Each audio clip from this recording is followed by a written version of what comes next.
Child, word on the street is Cardi B is back in court again. Y'all remember that security guard Imani Ellis suing Cardi for allegedly swinging her, calling her slurs, and scratching her face with them long claws? Well, baby, she finally took the stand, and let's just say the tea is spilled and the folks are gasping. Grab your popcorn because we're breaking it all the way down. She was like,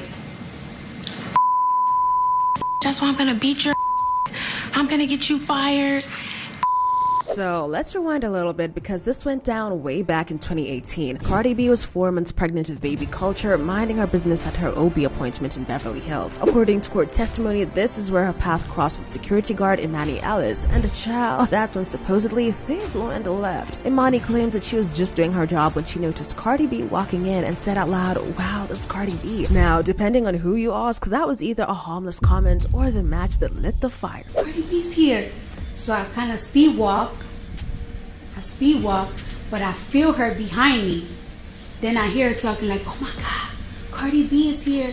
According to Imani, Cardi allegedly stormed over, accusing her of using her phone to snitch on her about her pregnancy appointment to the press, and then unleashed a full verbal attack. We're talking derogatory names, racial slurs, shaming, the whole 9 yards, and sis didn't stop there. Imani claims Cardi actually swung on her, hit her in the face and body, and even used a long fingernail to slash her left cheek. Yo. That's why you do security. She was sticking her tongue out. She was flailing her arms up and down. She was jumping up and down,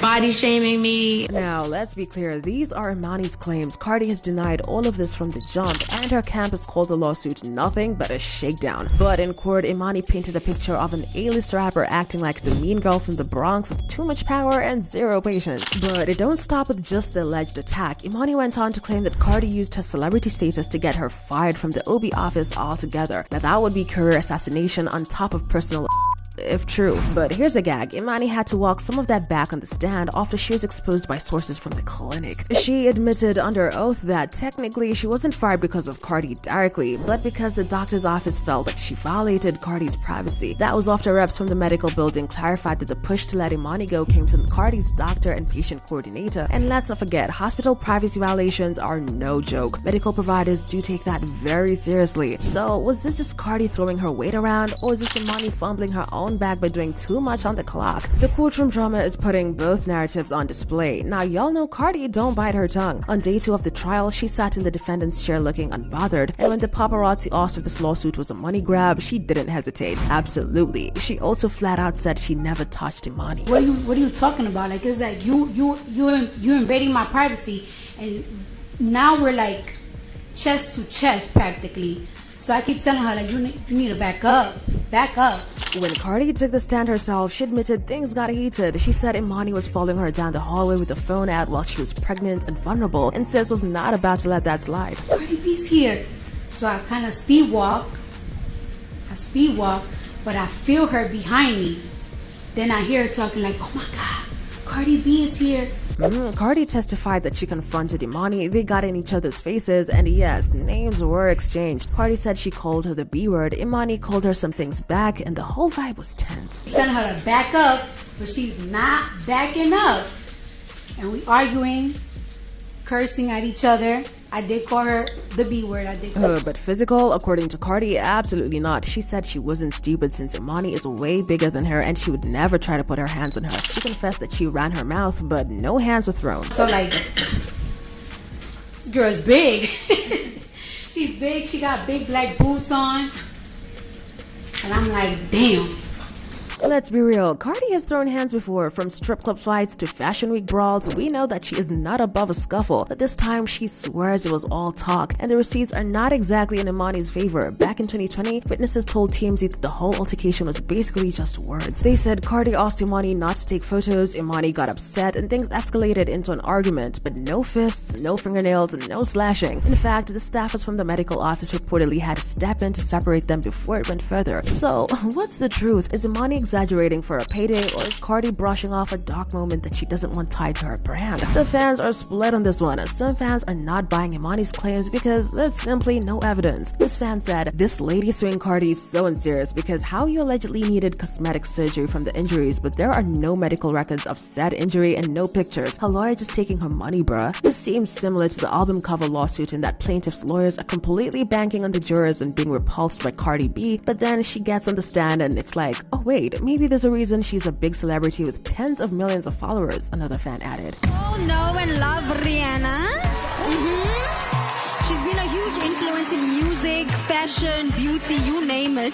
And she inspires so many like myself. Y'all, it looks like Tyla finally snapped. The same girl who called Rihanna her idol is now confronting her for allegedly sabotaging her career. From copycat outfits to industry whispers that Rihanna's camp tried blocking Tyla's shine, this ain't just fan speculation anymore, it's messy. And the timing couldn't be worse for either of them. But here's the twist. Tyla's rise to stardom mirrors Rihanna's blueprint so closely that insiders are saying it's no longer inspiration, it's competition. And Rihanna, she don't play when it comes to protecting her empire. Stick with me because the deeper we go, the more it looks like Tyla's career could be at risk of getting iced out. Tyla exploded after Water went viral in 2023, pulling in over 800 million Spotify streams and even winning her the Best African Music Performance Grammy in 2024. Her Amapiano-infused pop track broke through globally, the same way Ponda Replay catapulted Rihanna back in 2005. But here's where things get tricky. From the beginning, the industry branded Tyla as the new Rihanna. She admitted herself in Cosmopolitan,